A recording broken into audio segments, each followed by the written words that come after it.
নমস্কার বন্ধুরা, welcome to Soma kitchen.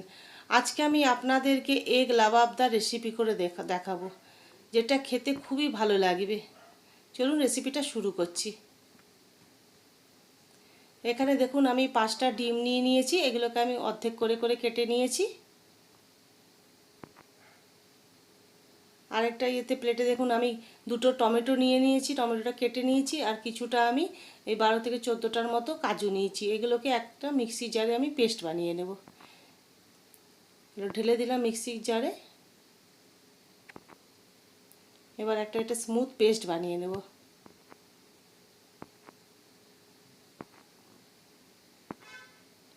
গ্যাসে আমি কড়াই বসিয়ে দিয়েছি, এর মধ্যে আমি তেল দিয়ে দিচ্ছি, রিফাইন অয়েল দিচ্ছি।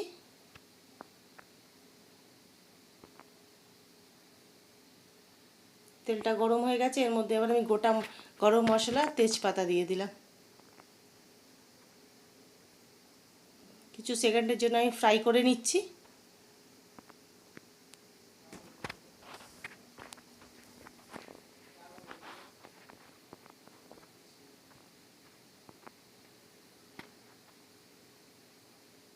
এর মধ্যে এবার আমি পেঁয়াজ কুচি দিয়ে দেবো। এখানে আমি 2টো পেঁয়াজ আমি কুচি করে কেটে নিয়েছি, এগুলো আমি দিয়ে দিচ্ছি কড়াইয়ের মধ্যে। পেঁয়াজটা হালকা করে ফ্রাই করে নেব। দেখুন এর মধ্যে এবার আমি 1 চামচ আদা রসুনের পেস্ট দিয়ে দিলাম। আদা রসুনের পেস্টের সাথেও পেঁয়াজটা আরও কিছুক্ষণ ফ্রাই করে নেব, যেন কাঁচা গন্ধটা চলে যায়। এর মধ্যে এবারে আমি 1 চামচ হলুদ গুঁড়ো, 1 চামচ জিরে গুঁড়ো, 1 চামচ ধনে গুঁড়ো, 1 চামচ লঙ্কার গুঁড়ো,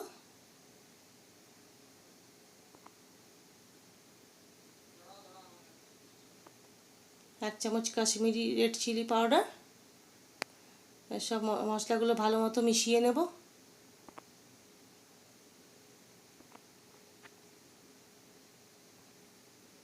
দেখুন মশলাটা আমার একটু ভাজা ভাজা হয়ে গেছে, এর জন্য এর মধ্যে আমি 2টো টমেটো আর ওই কাজুর যে পেস্টটা বানিয়ে নিয়েছিলাম সেটা দিয়ে দিচ্ছি। এটার সাথেও ভালো মতো মশলাটাকে এখন কষিয়ে নেব আমি। পরিমাণ মতো নুন দিয়ে দিলাম।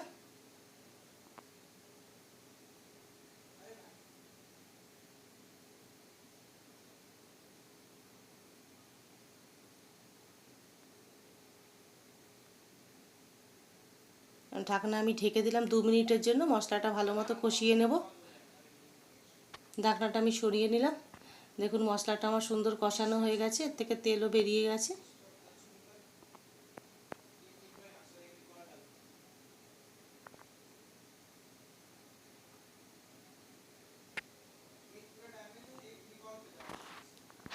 এর মধ্যে আমি একটুখানি চিনি দিয়ে দিলাম, আপনারা চাইলে চিনিটা স্কিপ করতে পারেন।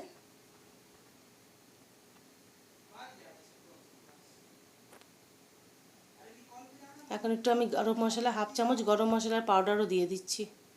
সব কিছু একসাথে খুব ভালো মতো কষিয়ে নেব মশলাটা। এর মধ্যে এবার আমি জল দিয়ে দিচ্ছি পরিমাণ মতো।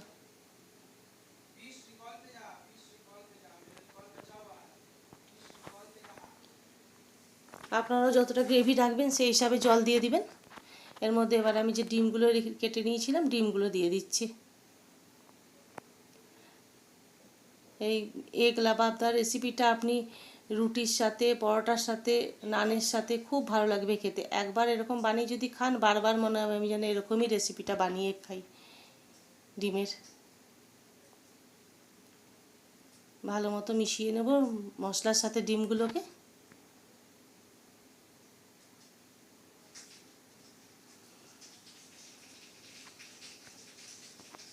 এবার আমি ঢাকনা দিয়ে একটু ঢেকে দেবো 10 মিনিটের জন্য। ঢাকনাটা সরিয়ে নিলাম। এর মধ্যে আমি এবারে ক্রিম দিয়ে দেব। ক্রিম নিয়ে নিয়েছিলাম, ফ্রেশ ক্রিম এর মধ্যে আমি দিয়ে দিচ্ছি।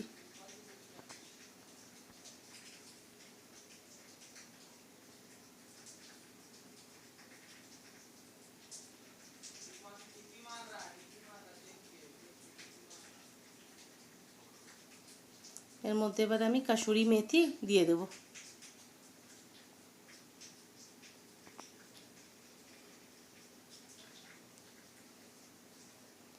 আপনারা একবার অবশ্যই কিন্তু এই রেসিপিটা বানাবেন, বানিয়ে খাবেন, দেখবেন খুব ভালো লাগবে। এবার ঢেকে দিলাম আমি একটু 2 মিনিটের জন্য। ঢেকে দেবো 2 মিনিটের জন্য আমি।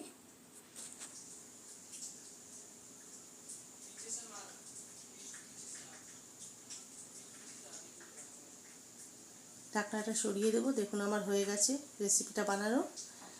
আপনাদের যদি এই এগ লাবাবদার রেসিপিটা ভালো লেগে থাকে তাহলে আপনারা লাইক করবেন, শেয়ার করবেন, সাবস্ক্রাইব করবেন আর বেল আইকন বাটনটা প্রেস করে দিবেন। ধন্যবাদ।